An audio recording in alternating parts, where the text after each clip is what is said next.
So, welcome to Monday, day 4 of the Crownathon. I have just finished the short story by Zen Cho entitled The House of Ants. That's A-U-N-T-S, not A-N-T-S. It was interesting. I spent the first sort of third of it waffling around in confusion, which I think is, at least for me, is how most short stories go. But then I did eventually sort of figure out what was going on, and then it was quite good. It's kind of like a gender-flipped Twilight set in Malaysia with a bunch of dowdy old ants. I liked it. So now I want to make at least a little bit more progress on Siege and Storm. I'm trying to read at least one chapter every day, and then I'm probably going to read some more Kelly Robson short stories. I'm being stalked by a kitty. So it is now the end of day 4 of the Crownathon. I've read 2 more short stories since my last update. Ooh, running away. They were both by Kelly Robson. The first one was 2 Year Man, and the second one was Good for Grapes. I gave both of these 3 stars. 2 Year Man, I gave 3 stars because, like, it was trying to do something, but it wasn't that good at doing it. And then Good for Grapes got 3 stars because it wasn't really trying to do anything. But her, on a sentence level, Kelly Robson's writing is quite nice. And I have now read all of Kelly Robson's work. I am a Kelly Robson completionist. 2 Year Man is a sort of dystopian story about a man who finds a baby.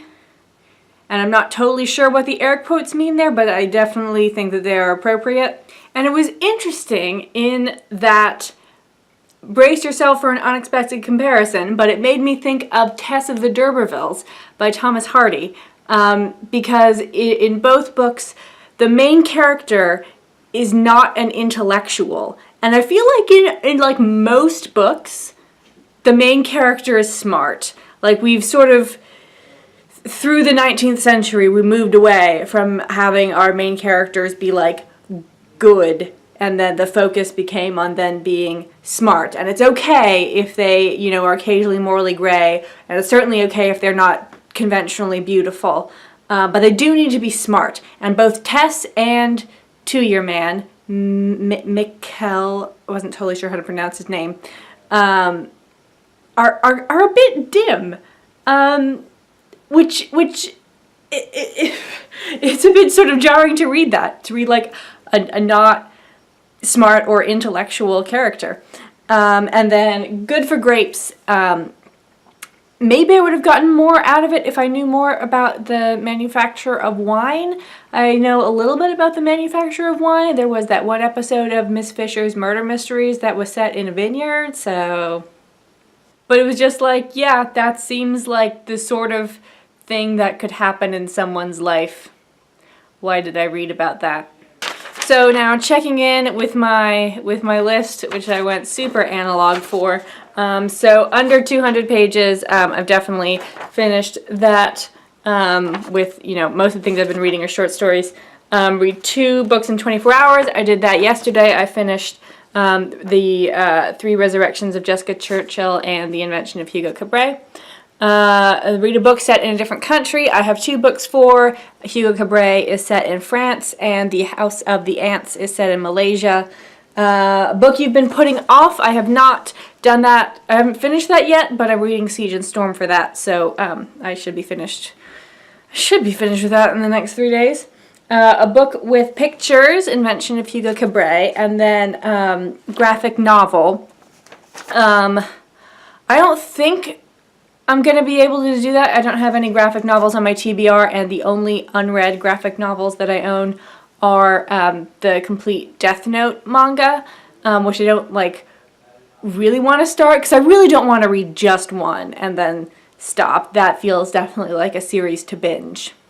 But, you know, I'm not actually sure if The Invention of Hugo Cabret counts as a graphic novel. I had been thinking of it as an illustrated novel before I read it. To illustrate what I mean, The Last Hero by Terry Pratchett is an illustrated novel. It is a book with lots of pictures in it, but the pictures and the text are not integrated, and you can understand the story if you didn't see any of the pictures. Hugo Cabret, however, is different. So there's still, there's pictures, and the pictures and the text aren't sort of directly interacting with each other. They're on separate pages. You get text page, picture page sort of thing. But sort of all of the action sequences are not told in words, they're told in pictures. So if you only had the text, you wouldn't be able to understand the story. And so I don't know if that's what makes something a graphic novel, if the story being integral, if the pictures being integral to the story is what makes it a graphic novel, or if the integration of text and pictures are what make it a graphic novel. And I'm sure that Brian Selznick is sort of making us ask this question, but I'm going to throw it to you guys. Invention of Hugo Cabret. Does it count as a graphic novel? And then the last challenge is read 7 books. So I'm on 5.